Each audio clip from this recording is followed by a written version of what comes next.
बिस्मिल्लाहिर्रहमानिर्रहीम। दोस्तों, आज हम आपको अल्लाह के प्यारे नबी हजरत मोहम्मद सल्लल्लाहु ताला अलैहि वसल्लम का बचपन से लेकर जवानी तक का पूरा वाकया सुनाएंगे, जिसको सुनकर आपका ईमान ताजा हो जाएगा।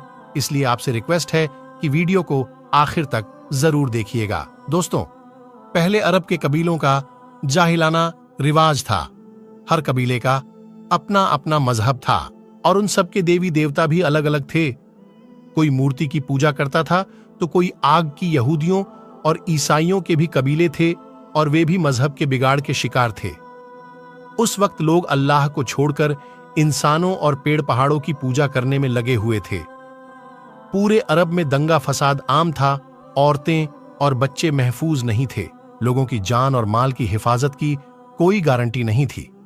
इस अंधेरे दौर से दुनिया को बाहर निकालने के लिए अल्लाह ने हजरत मोहम्मद सल्लल्लाहु ताला अलैहि वसल्लम को अपना पैगंबर बनाकर इस दुनिया में भेजा। दोस्तों, हुजूर सल्लल्लाहु ताला अलैहि वसल्लम 12 रबीउल अव्वल 571 ईस्वी में पीर के दिन और सुबह सादीक यानी फज्र के वक्त मक्का में पैदा हुए। आपके पैदा होते ही आपके दादा अब्दुल मुतल्लिब आपको अपने गोद में उठाकर काबा शरीफ में ले गए, आपके लिए दुआएं की और आपका नाम रखा मोहम्मद। पोते की पैदाइश के खुशी में आपके दादा ने 7वें दिन अपने कबीले के लोगों को दावत की। लोगों ने आकर आपके दादा से पूछा कि आपने इनका नाम मोहम्मद क्यों रखा है। तो आपके दादा ने जवाब दिया कि मैं चाहता हूं कि मेरे पोते पर इस्लाम का असर पड़े और आपकी वालिदा सैयदा आमना ने आपका नाम अहमद रखा। दोस्तों, पैगंबर हजरत मोहम्मद मुस्तफ़ा सल्लल्लाहु ताला अलैहि वसल्लम जब पैदा हुए तो आपकी खतना पहले से ही की हुई थी और आपकी आंखों में सुरमा भी लगा हुआ था और आपका तमाम बदन पाकीज़ा था। जब आपके दादा अब्दुल मुतल्लिब ने अपने पोते को खतनाशुदा और नाफ कटा हुआ पाया तो वह बहुत ज्यादा खुश हुए और फरमाया कि मेरा पोता बड़ी निराली और बड़ी शान वाला होगा। और यही नहीं, जब आप सल्लल्लाहु ताला अलैहि वसल्लम पैदा हुए तो आपकी मुट्ठी मुबारक भी बंद थी, मगर शहादत वाली उंगली आसमान की तरफ उठी हुई थी और ऐसा लग रहा था जैसे खुदा की वे अदा नियत का इकरार कर रही है। दोस्तों, जब हजरत मोहम्मद सल्लल्लाहु ताला अलैहि वसल्लम पैदा हुए तो उस वक्त अरब में ये रिवाज हुआ करता था कि शहर के बड़े लोग अपने बच्चों को दूध पिलवाने के लिए और पलने बढ़ने के लिए देहातों में भेज दिया करते थे, ताकि गांव देहात की खुली हवा में रहकर उनका बच्चा खूब सेहतमंद बने। क्योंकि दोस्तों, उस जमाने में गांव देहात का मौसम शहरों के मुकाबले ज्यादा साफ सुथरा और ज्यादा अच्छा हुआ करता था। इसी वजह से गांव देहात में पले बच्चे ज्यादा सेहतमंद और मोटे ताजे हुआ करते थे। दोस्तों, इसी रिवाज के मुताबिक पैगंबर हजरत मोहम्मद सल्लल्लाहु ताला अलैहि वसल्लम को भी मक्का से दूर के करीब एक इलाका है जहां बनी साद कबीला रहता है, वहां ले जाया गया और एक दाई को सौंप दिया गया जिसका नाम दाई हलीमा था और वो बने साद कबीले से थे, इसलिए उनको हलीमा सादिया भी कहा जाता है। दोस्तों, दाई हलीमा बहुत गरीब घराने से थीं, इसलिए उन्होंने आप सल्लल्लाहु ताला अलैहि वसल्लम की परवरिश का जिम्मा लिया, ये सोचकर कि 2 साल इनकी परवरिश करूंगी तो उसके बदले में मुझे कुछ माल मिल जाएगा, ताकि उससे उनकी जिंदगी का गुजर बसर अच्छी तरह से हो सके। दोस्तों, जैसे ही हजरत आमना ने अपने प्यारे बेटे हजरत मोहम्मद सल्लल्लाहु ताला अलैहि वसल्लम को दाई हलीमा के हवाले किया और यूं दाई हलीमा ने आप सल्लल्लाहु ताला अलैहि वसल्लम को अपनी गोद में उठाया तो उस वक्त से दाई हलीमा की जिंदगी में रहमतों और बरकत होनी शुरू हो गई। दोस्तों, तो उस वक्त अरबों में यह रिवाज था कि बच्चे की परवरिश का जिम्मा 2 साल का हुआ करता था और हर 6 महीने के बाद बच्चे को उसके घर वालों से मिलाना होता था। इसी रिवाज के मुताबिक दाई हलीमा भी 6 महीने के बाद पैगंबर हजरत मोहम्मद सल्लल्लाहु ताला अलैहि वसल्लम को उनकी मां से मिलाने के लिए मक्का पहुंची। उनके साथ उनका शौहर हरीश और उनका एक छोटा बच्चा भी था। जो उनकी गोद में था वो बच्चा भूख से रो रहा था, क्योंकि हलीमा बहुत कमजोर थी और खाने पीने की कमी भी थी। इस वजह से दाई हलीमा दूध नहीं पिला पा रही थी, लेकिन जैसे ही उन्होंने अल्लाह के पैगंबर हजरत मोहम्मद सल्लल्लाहु ताला अलैहि वसल्लम को अपनी गोद में उठाया और उनको दूध पिलाना शुरू किया, तो पैगंबर हजरत मोहम्मद सल्लल्लाहु ताला अलैहि वसल्लम ने खूब सैर होकर दूध पिया। और आप सल्लल्लाहु ताला अलैहि वसल्लम के दूध पी लेने के बाद दाई हलीमा ने अपने मासूम बच्चे को भी खूब दूध पिलाया। ये देखकर हलीमा परेशान हो गई कि ये क्या मामला हुआ। वो जब मक्का आ रही थी तो उनके पास दूध नहीं था, मगर जब से ये बच्चा उनकी गोद में आया है तब से अल्लाह की तरफ से खास रहमतों का आना शुरू हो गया। दोस्तों, उसके बाद दाई हलीमा अपने शौहर हरीश और अपने बच्चे और पैगंबर हजरत मोहम्मद सल्लल्लाहु ताला अलैहि वसल्लम के साथ एक दुबली पतली सी ऊंटनी पर सवार हो गई। वो ऊंटनी जब बनी साद के कबीले से निकलकर मक्का की तरफ आई थी तो वो बहुत सुस्ती से चलती हुई मक्का पहुंची थी। लेकिन अब मामला ये हुआ कि दाई हलीमा की ऊंटनी सबसे आगे चल रही थी। दाई हलीमा की सहेलियों ने अपनी आंखों से देखा कि दाई हलीमा की ये वही ऊंटनी थी जो मक्का में बड़ी सुस्ती से आई थी। अब उस ऊंटनी को आखिर क्या हो गया कि वो अब बड़ी रफ्तार से चल रही थी। दोस्तों, ये नजारा देखकर दाई हलीमा की सहेलियां कहने लगीं, हलीमा, हम पर रहम करो, धीरे चलो। क्या ये वही ऊंटनी है जिस पर तुम मक्का आई थी? तो ये सुनकर दाई हलीमा कहने लगी कि जब से ये बच्चा मेरी गोद में आया है तब से मालूम नहीं अजीब अजीब से वाक्या मेरे साथ होने लगे हैं। दोस्तों, उसके बाद दाई हलीमा की जिंदगी में रहमतों और बरकतों का सिलसिला चलता रहा और ऐसे करते करते 2 साल पूरे होने को आ गए, यानी कि बच्चे की परवरिश का जिम्मा पूरा होने को आ गया। जो एग्रीमेंट हुआ था वह पूरा हो रहा था। खैर और बरकतों का सिलसिला दाई हलीमा ने इन 2 सालों में अपनी जिंदगी में खूब देखा। इस वजह से उनका दिल नहीं जा रहा था कि वे उस नूरानी बच्चों को वापस उसके घर वालों को सौंप दें, मगर दस्तूर के मुताबिक 2 साल के बाद उसको वापस सौंपना ही था। इसलिए 2 साल के बाद दाई हलीमा पैगंबर हजरत मोहम्मद सल्लल्लाहु ताला अलैहि वसल्लम को अपने साथ लेकर मक्का की तरफ निकल पड़ी। जब वे मक्का में पहुंची तो हजरत आमना से कहने लगे कि आपका बच्चा बड़ा ही बरकत और रहमतों वाला बच्चा है। जब से ये बच्चा मेरी गोद में आया है तब से मेरी तो जिंदगी ही बदल गई है। मेरी जिंदगी में बरकतों और रहमतों का दौर शुरू हो गया है। इसलिए मेरी आपसे गुजारिश है कि आप थोड़े दिन इस बच्चे को मेरे पास रहने दें। मैं थोड़े दिन इसकी परवरिश करना चाहती हूं। तो ये सुनकर हजरत आमना ने पहले तो इनकार कर दिया, मगर दाई हलीमा के बार बार कहने पर हजरत आमीना तैयार हो गई और कहने लगी कि थोड़े दिन और अपने पास रख लो, फिर वापस आकर मुझे दे जाना। इस तरह से दाई हलीमा आप सल्लल्लाहु ताला अलैहि वसल्लम को वापस अपने साथ ले गई। दोस्तों, ऐसे करते करते पैगंबर हजरत मोहम्मद सल्लल्लाहु ताला अलैहि वसल्लम की उम्र मुबारक 4 साल की हो गई। जब आपकी उम्र मुबारक 4 साल की हुई तो एक दिन आप दाई हलीमा के घर के बाहर कुछ बच्चों के साथ खेल रहे थे। उनमें हलीमा सादिया का एक बेटा जो पैगंबर हजरत मोहम्मद सल्लल्लाहु ताला अलैहि वसल्लम का दुध शरीके भाई भी था। वे सब खेल रहे थे कि अचानक आप जमीन पर गिर गए और आपके चेहरे और जिस्म का रंग पूरी तरह से बदल गया। दोस्तों, इतिहास की किताबों में है कि उस वक्त हजरत जिब्रील अलैहिस्सलाम पहली बार पैगंबर हजरत मोहम्मद सल्लल्लाहु ताला अलैहि वसल्लम से मिलने आए थे। जैसे ही हजरत जिब्रील आपके पास आए तो आपको जमीन पर लिटाकर आपके सीने को चाक कर दिया, यानी कि आपके सीने को चीर दिया और आपके दिल को बाहर निकाल लिया।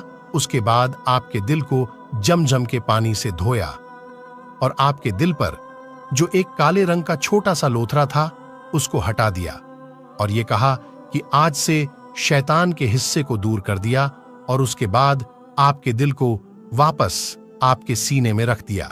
दोस्तों, इधर ये देखकर आपके साथ खेल रहे बच्चे घबरा गए कि आपको क्या हो गया। इसलिए वह दौड़े दौड़े दाई हलीमा के पास पहुंच गए और कहने लगे कि मोहम्मद का किसी ने कत्ल कर दिया है। तो यह सुनकर दाई हलीमा बहुत घबरा गई और परेशान हो उठी और भागती हुई सोचने लगे कि मुझे 2 साल के बाद ही उसको इसकी मां को दे देना चाहिए था। अब इसकी मां को मैं क्या मुंह दिखाऊंगी। ये सोचते हुए दाई हलीमा भागती हुई आप तक पहुंची तो हलीमा ने देखा कि आपके जिस्म का रंग बदला हुआ है, मगर थोड़ी देर के बाद आपको होश आ गया। ये देखकर हलीमा की जान में जान आई और कहने लगी, अब इसको और नहीं रखूंगी अपने पास। उसके बाद दाई हलीमा मक्का पहुंची और पैगंबर हजरत मोहम्मद सल्लल्लाहु ताला अलैहि वसल्लम को हजरत आमना के हवाले कर दिया। दोस्तों, उसके बाद 4 साल की उम्र के बाद आप अपनी मां हजरत आमना के पास रहने लगे। उसके बाद जिंदगी के दिन बीतते चले गए। सन 575 या 576 में जब आपकी उम्र 5 और 6 साल के बीच हुई, तब आप अपनी मां हजरत आमना के साथ और अपने दादा अब्दुल मुतल्लिब के साथ मदीना की तरफ निकले। मदीना में आपके लिए 2 खास बातें थीं। एक तो ये कि मदीना में आपके वालिद हजरत अब्दुल्लाह की कब्र मुबारक थी, और दूसरी बात ये थी कि मदीना में आपके दादा अब्दुल मुतल्लिब का ननिहाल भी था। दोस्तों, उस जमाने में सफर 1 महीने या 1.5 महीने का हुआ करता था, इसलिए आपका ये सफर भी तकरीबन महीने भर का था। 1 महीने के बाद जब आप पलटकर वापस मक्का की तरफ आ रहे थे, तो आपकी जिंदगी में जो वाक्य पेश आया, उसे देखकर आपके दादा अब्दुल मुतल्लिब हजरत मोहम्मद सल्लल्लाहु ताला अलैहि वसल्लम को अपने बचपन की उम्र में ही आपको दूसरा बड़ा झटका लगा और अल्लाह ने आपको एक और आजमाइश में डाल दिया। दोस्तों, हुआ ये कि आप जब 1 महीने के बाद मदीना से वापस मक्का आ रहे थे, तो रास्ते में ही आपकी वालिदा हजरत आमना की तबीयत बिगड़ गई और वो बुरी तरह से बीमार पड़ गई और उसके बाद उनका इंतकाल हो गया। मक्का और मदीना के बीच अल अबुआ नाम की एक जगह है, वहीं पर हजरत आमना को दफन किया गया और इस तरह से आप 6 साल की उम्र में ही यतीम हो गए। आपकी इस हालत को देखकर आपके दादा अब्दुल मुतल्लिब बहुत परेशान हुए और वह रोने लगे। एक तो ये कि आपकी पैदाइश की कुछ दिन पहले आपके वालिद हजरत अब्दुल्लाह का इंतकाल हो गया था, और अब दूसरा झटका ये लगा कि आपकी उम्र अभी 6 साल की भी नहीं हुई थी कि आपकी वालिदा का भी इंतकाल हो गया। ये देखकर आपके दादा अब्दुल मुतल्लिब को बहुत दुख हुआ, मगर वो भी क्या करते, एक दिन तो सबको मरना है। उसके बाद आपके दादा अब्दुल मुतल्लिब ने आपको अपने गोद में उठाया और मक्का की ओर चल पड़े, इस फिकीर के साथ, इस सोच के साथ कि आखिर इस मासूम से बच्चे के साथ ऐसा क्यों हो रहा है। दोस्तों, जरा आप सोचकर देखिए कि उन बच्चों पर क्या बीतती होगी जो बचपन में ही यतीम हो जाते हैं, जिनके वालिद और वालिदा का इंतकाल बचपन में ही हो जाता है। उसके बाद ऐसे बच्चे को लोग धिक्कार भरी नजरों से देखते हैं। फिर ऐसे बच्चों के साथ अच्छा बर्ताव भी नहीं किया जाता, मगर आपके साथ अल्लाह की मदद थी, जैसा कि अल्लाह ने खुद कुरान पाक में इरशाद फरमाया है कि आपकी यतीम होने पर अल्लाह की मदद आपके साथ भी थी। इसी वजह से आपके साथ अच्छा मामला पेश आया और अल्लाह ने आपको सहारा दिया। दोस्तों, उसके बाद आपके दादा अब्दुल मुतल्लिब आपको गम के साथ लेकर मक्का में पहुंचे। आपके घर के अंदर गम का माहौल था। अब्बू तालिब, जो आपके चाचा थे, आपको इस हालत में देखकर रोने लगे। अब्बू तालिब आपको बहुत चाहते थे और अब्दुल मुतल्लिब अपने बेटों से ज्यादा, अपने पोतों से ज्यादा मोहम्मद सल्लल्लाहु ताला अलैहि वसल्लम को चाहते थे। मेरे दोस्तों, हम आपको बता दें कि अब्दुल मुतल्लिब वो शख्स थे जो कुरैश के बहुत बड़े सरदार थे। उनकी लोग सबसे ज्यादा इज्जत किया करते थे। काबा की छांव में उनके लिए एक खास फर्श बिछाया जाता था, जिस पर सिर्फ वही अकेले बैठते थे। किसी दूसरे को उस पर बैठने की इजाजत नहीं होती थी। अल्लाह के पैगंबर हजरत मोहम्मद सल्लल्लाहु ताला अलैहि वसल्लम अभी छोटे थे। खेलते खेलते वहां पर आ जाया करते थे और आकर उस पर बैठ जाया करते थे और हजरत अब्दुल मुतल्लिब बिठा लेते थे। दोस्तों, कहने का मतलब यह है कि आपके दादा अब्दुल मुतल्लिब के दिल में आपके लिए मोहब्बत कूट कूट कर भरी हुई थी। आपकी वो हर ख्वाहिश का ख्याल रखते थे, आपकी हर जरूरत को वो पूरा किया करते थे। आपको किसी भी तरह की कोई तकलीफ नहीं होने देते थे। वह हमेशा आपको अपने साथ रखते, अपने साथ में घुमाते फिराते और हमेशा आपको खुश रखते। दोस्तों, ऐसा करते करते दिन बीतते चले गए। अब आपकी उम्र मुबारक 8 साल की हो गई। मगर सोचिए, अल्लाह के नबी ने कैसी कैसी आजमाइशों से गुजरकर अपनी जिंदगी का सफर पूरा किया। अब आपकी उम्र मुबारक 8 साल 2 महीने 10 दिन की हुई तो एक दिन अचानक आपके दादा अब्दुल मुतल्लिब का इंतकाल हो गया। मरते वक्त आपके दादा ने आपके परवरिश का जिम्मा अब्बू तालिब को सौंप दिया। अब्बू तालिब आपके सगे चाचा थे। दोस्तों, जरा सोचिए, उस बच्चे पर क्या गुजरती होगी जिसके बचपन में ना तो मां का साथ होता है और ना ही बाप का साथ। एक दादा का सहारा होता है, वो भी चला जाता है। उसके बाद आपकी परवरिश का जिम्मा आपके चाचा अब्बू तालिब उठाते हैं। दोस्तों, उसके बाद अब्बू तालिब ने आपको सहारा दिया, आपकी हर तरह से हिफाजत की, आपके दुश्मन से, तलवार से, हर तरह से आपको महफूज रखा और आखिरी सांस तक आपकी मदद करते रहे।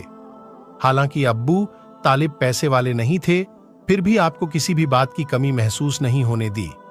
आप जिस भी चीज की ख्वाहिश करते थे, आप वो पूरी कर देते थे। दोस्तों, उसके बाद दिन बीतते चले गए। अब्बू तालिब जब भी किसी सफर पर जाते तो आप हजरत मोहम्मद सल्लल्लाहु ताला अलैहि वसल्लम को अपने साथ लेकर जाते, क्योंकि उस जमाने में सफर बहुत लंबा हुआ करता था।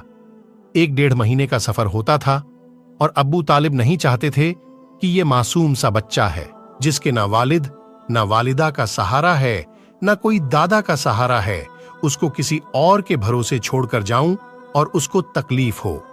दोस्तों, एक बार अब्बू तालिब अपने काफिले के साथ मुल्क शाम की तरफ तिजारत के लिए रवाना हुए। याद रखें, पहले अरब में जो लोग थे, खास करके कुरैश के लोगों का इंपोर्ट एक्सपोर्ट का बिजनेस था, यानी कि वे एक जगह से सामान खरीदते थे और दूसरे जगह पर ले जाकर उसको बेच देते थे। इस तरह से वे लोग सामान खरीदते और बेचते थे। इसी काम के सिलसिले में अब्बू तालिब अपने काफिले के साथ मुल्क शाम की तरफ निकले। साथ में आपने हजरत मोहम्मद सल्लल्लाहु ताला अलैहि वसल्लम को भी ले लिया और आपको एक ऊंटनी पर सवार करा दिया। अब्बू तालिब का जब ये काफिला मुल्क शाम के बॉर्डर को पहुंचा तो रात हो चुकी थी, इसलिए उन्होंने वहीं पर अपना पड़ाव डाला ताकि वे वहीं पर रात गुजार सके और अपनी थकान दूर कर सके। दोस्तों, हम आपको बता दें कि उस जमाने में राहिब हुआ करते थे जो एक जगह से दूसरी जगह पैदल जाया करते थे। उस जमाने में एक ईसाई राहिब था, यानी कि क्रिश्चियन राहिब था, जो लोगों की रहनुमाई करता था। वो कभी अपने घर से बाहर नहीं निकलता था, यानी कि वह हमेशा अपने घर के अंदर ही रहता था। जब उसको मालूम चला कि उनके सामने किसी ने पड़ाव डाला है तो वह दौड़ता हुआ उनके पास आया और पैगंबर हजरत मोहम्मद सल्लल्लाहु ताला अलैहि वसल्लम को ले लिया और अब्बू तालिब से कहने लगा कि ये बच्चा सारी दुनिया का सरदार बनकर आया है। उसकी ये बात सुनकर अब्बू तालिब हैरान हुए और पूछने लगे कि तुम्हें कैसे पता, तुमको किसने बताया है कि ये बच्चा सारी दुनिया का सरदार बनकर आया है? तो उस राहिब ने कहा कि जब तुम उस घाटी से इधर इस घाटी में आ चुके थे तो इस घाटी में ऐसा कोई भी दरख्त और पत्थर नहीं था जो इस बच्चे को देखकर ना झुका हो, और पत्थर और दरख्त सिर्फ उन्हीं लोगों के आगे झुकता है जिसको अल्लाह अपना पैगंबर बनाकर भेजता है। उसके बाद वह कहने लगा कि तुम इस बच्चे को मुल्क शाम की तरफ लेकर मत जाना, क्योंकि आगे यहूदियों से इनको खतरा है, कहीं वो इसको कत्ल ना कर दे। और मैं इस बच्चे को अच्छी तरह से पहचानता हूं, क्योंकि तौरात और इंजील में इनके रसूल होने का जिक्र आया है, और मैं इस बच्चे को अच्छी तरह से पहचानता हूं। इनकी पीठ के नीचे एक सेब की तरह जो नबूवत की मोहर लगी है, उस मोहर से भी मैं इनको पहचानता हूं, लिहाजा तुम इन्हें मुल्के शाम लेकर मत जाना। दोस्तों, अब अब्बू तालिब को उस राहिब की बातों पर यकीन आ चुका था कि वो जो कह रहा है बिल्कुल सच कह रहा है। उसके बाद अब्बू तालिब ने किसी शख्स के जरिए से पैगंबर हजरत मोहम्मद सल्लल्लाहु ताला अलैहि वसल्लम को वापस मक्का में पहुंचा दिया, क्योंकि अब्बू तालिब को अब यह मालूम हो चुका था कि ये जो बच्चा है ये कोई मामूली बच्चा नहीं है, ये बच्चा खास मर्तबे वाला बच्चा है। उसके बाद अब्बू तालिब आपकी परवरिश और आपकी हिफाजत के मामले में और ज्यादा चौकन्ने हो गए और आपकी हर तरह से हिफाजत करने लगे। इसके बाद जब आप जवान हो गए तो आप सल्लल्लाहु ताला अलैहि वसल्लम की सच्चाई और ईमानदारी को देखकर एक बार हजरत खदीजा रजी अल्लाह ताला अन्हा ने आपको अपना माल देकर शाम में तिजारत के लिए भेजा और साथ में अपने एक गुलाम को भी लगा दिया। अल्लाह के फजलों करम से तिजारत में बहुत फायदा हुआ।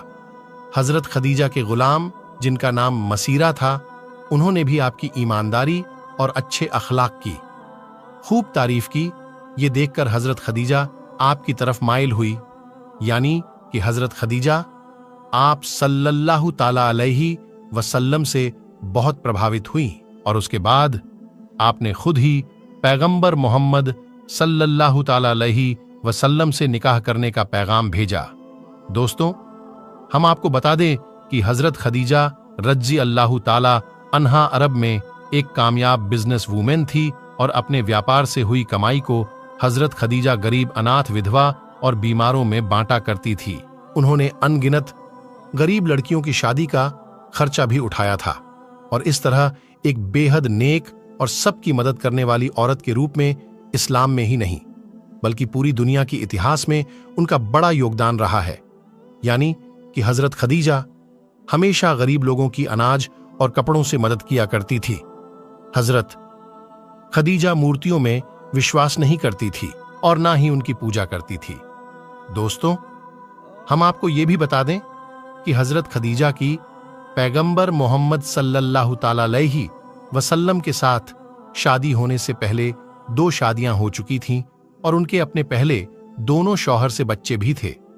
उन्होंने अपना पहला निकाह अब्बू हाला से किया था, जिनसे इनको 2 बेटी हुई थीं, मगर उसके बाद अब्बू हाला यानी कि उनके पहले शौहर की मौत हो गई और उसके बाद हजरत खदीजा ने दूसरी शादी अतीक इब्न जैद के साथ की, जिनसे इनको एक बेटी हुई, मगर ये भी थोड़े दिनों के बाद इस दुनिया से चल बसे और ये फिर से बेवा हो गई।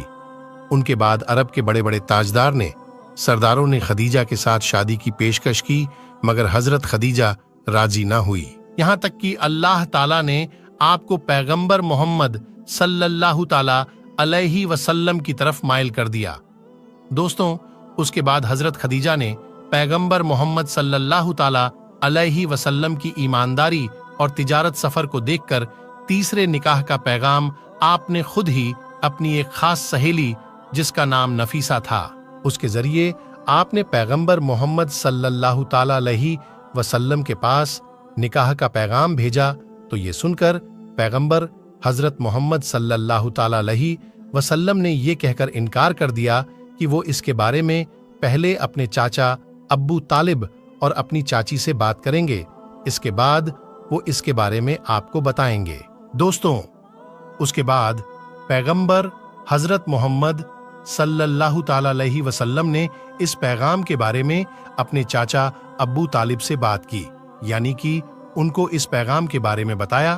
तो ये सुनकर आपके चाचा अब्बू तालिब बहुत ज्यादा खुश हुए और निकाह करवाने के लिए राजी हो गए और आपको इजाजत दे दी। आपके चाचा हजरत हमजा ने खदीजा के चाचा अमर बिन सऊद से रसूलुल्लाह सल्लल्लाहु ताला अलैहि वसल्लम के वली यानी कि बड़े होने की हैसियत से बातचीत की और 20 ऊंटनी मेहर यानी निकाह के वक्त औरत या बीवी को दी जाने वाली रकम या जो आपकी हैसियत में हो, ये देकर आपके चाचा अब्बू तालिब ने आपका निकाह पढ़ा दिया।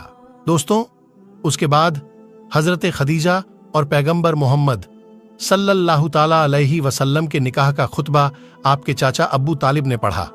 उसमें अल्लाह की हम्दों सना की गई। उसके बाद कबूलनामा हुआ और मेहर बयान किया गया। मेहर में 20 ऊंटनी लिखी गई। दोस्तों, ये मुल्क शाम की वापसी के 2 महीने के बाद की बात है। उस वक्त आपकी उम्र 25 साल की थी और हजरत खदीजा की उम्र 40 साल थी। हजरत खदीजा आपकी पहली बीवी थी।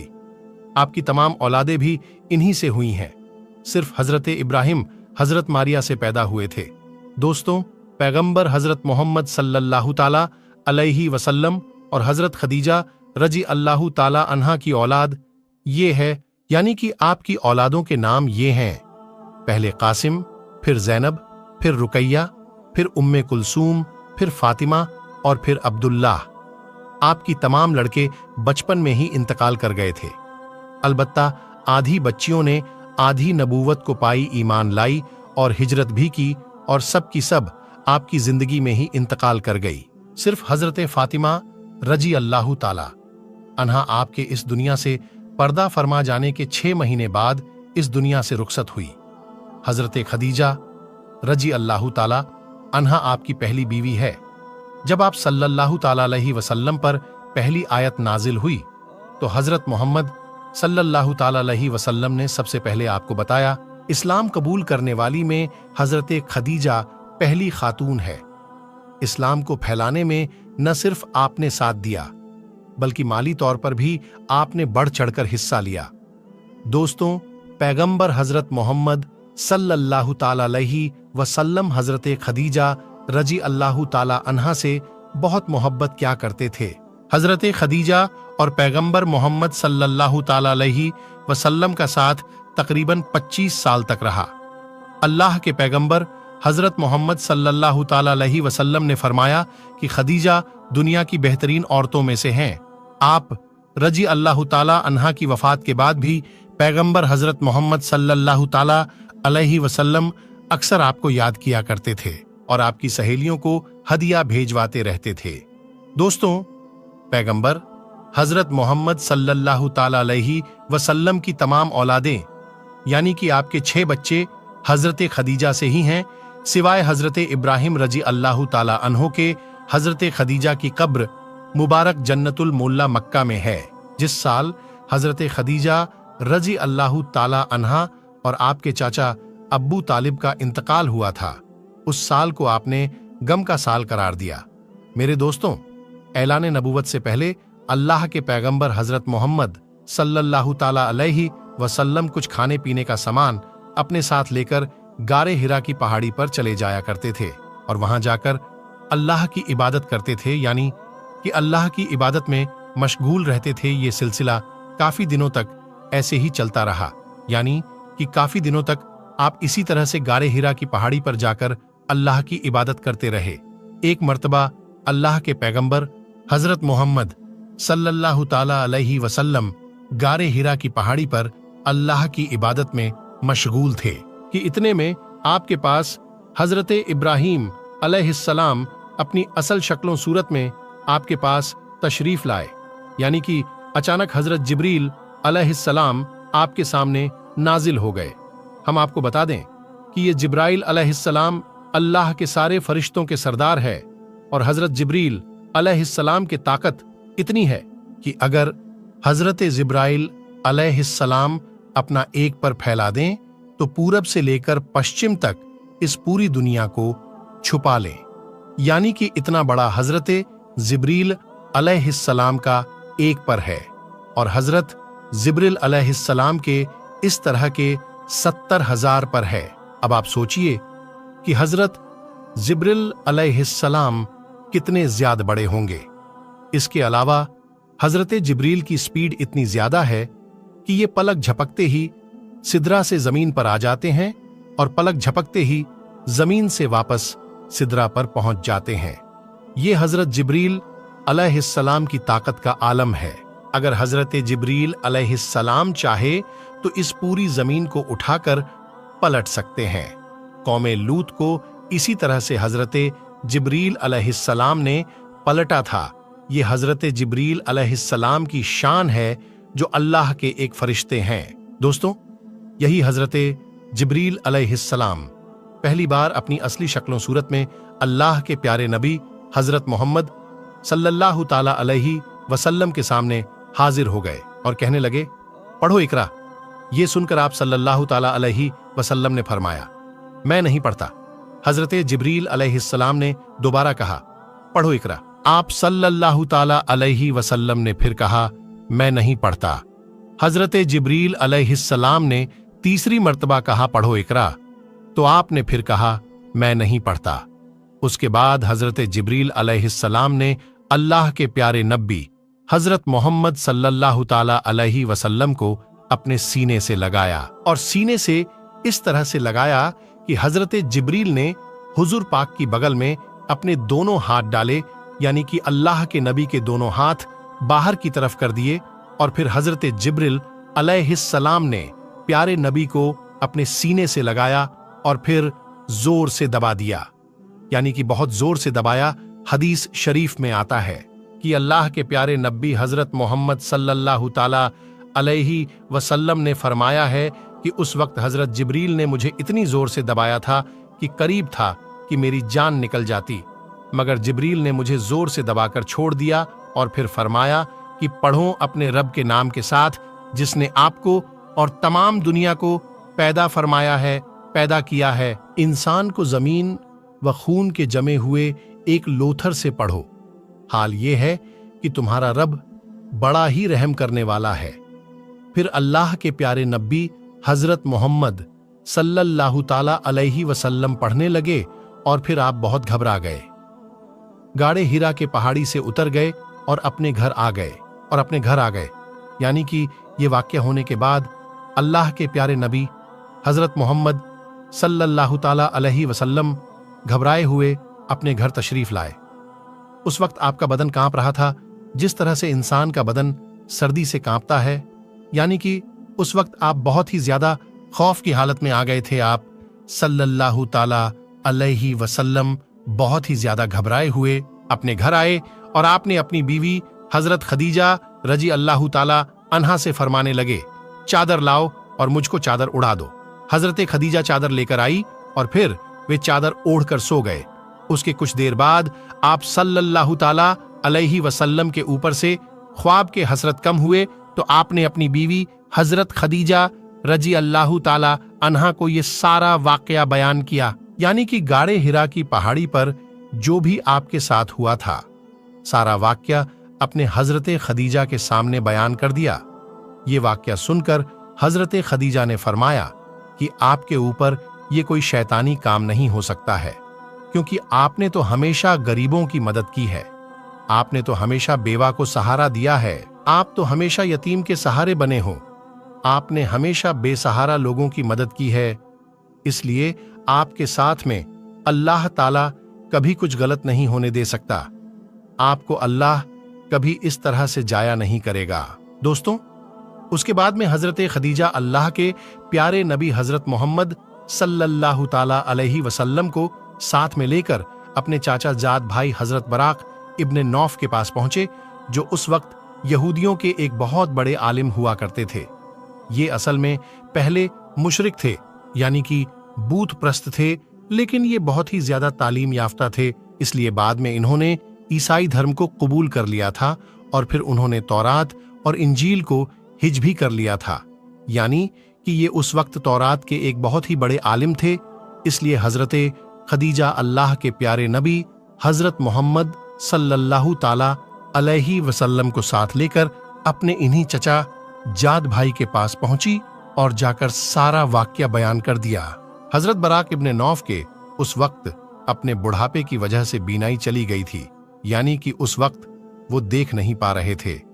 जब उन्होंने अल्लाह के नबी हजरत मोहम्मद सल्लल्लाहु ताला अलैहि वसल्लम की हालत सुनी तो पूछने लगे कि आपको क्या हुआ, तो आप सल्लल्लाहु ताला अलैहि वसल्लम ने फरमाया कि मैं गाड़े हिरा की पहाड़ी पर अल्लाह की इबादत में मशगूल था। इतने में मेरे पास इस तरह से एक बहुत बड़ा शख्स अचानक से मेरे सामने आ गया और फिर कहने लगा कि पढ़ो। जब मैंने नहीं पढ़ा तो उसने फिर अपने सीने से लगाकर मुझको बहुत ही जोर से दबाया, फिर मैंने पढ़ना शुरू कर दिया। अब दोस्तों, जैसा कि हमने आपको पहले बताया कि हजरत बराक इब्ने नौफ उस वक्त की तौरात और इंजील के एक बहुत बड़े आलिम थे, इसलिए वे अल्लाह के आखिरी नबी के आने की तमाम निशानियों के बारे में अच्छी तरह से जानते थे। इसलिए वे ये सुनकर कहने लगे कि अल्लाह की कसम, जो भी आपके पास में आया था वो वही अल्लाह का फरिश्ता था जो हजरत मूसा और हजरत ईसा के पास आता था। वो फरिश्ता आपके पास में आया था और अनकरीब है कि अब आपकी कौम आपको इलाके से, आपको अपने शहर से बाहर निकाल देगी, क्योंकि आज तक जिसने भी हक की आवाज उठाई है, जितने भी आज तक नबी इस दुनिया में आए हैं, उन सबको इसी तरह से सजा दी गई है। क्योंकि हजरत बराक इब्ने नौफ तौरात और इंजील के बहुत बड़े आलिम थे, इसलिए वो अल्लाह के आखिरी नबी के आने की तमाम निशानियों से अच्छी तरह से वाकिफ थे। इसलिए उन्होंने ये सारी बातें आपको बता दी, और उन्होंने इससे पहले हजरत खदीजा से भी ये सुन चुके थे कि वो पैगंबर हजरत मोहम्मद सल्लल्लाहु ताला अलैहि वसल्लम से निकाह भी इसलिए किया था कि आप सच्चे हैं, आप हमानादार हैं। ये सारी बातें बताकर फिर हजरत बराक इब्ने नौफ फरमाने लगे, अगर मैं उस वक्त तक जिंदा रहा तो मैं तुम्हारी जरूर मदद करूंगा।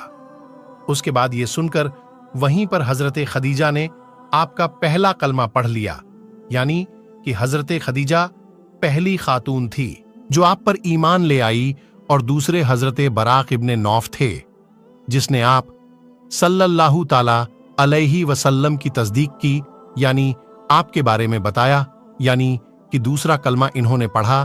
तो मेरे दोस्तों, आगे का वाक्या इंशा अल्लाह हम अपलोड करेंगे, इसलिए चैनल को जरूर सब्सक्राइब कर लीजिएगा। मिलेंगे इंशा अल्लाह ताला अगली वीडियो में। अस्सलाम वालेकुम। अल्लाह हम सबको नेक काम करने की तौफीक अता करें। आमीन।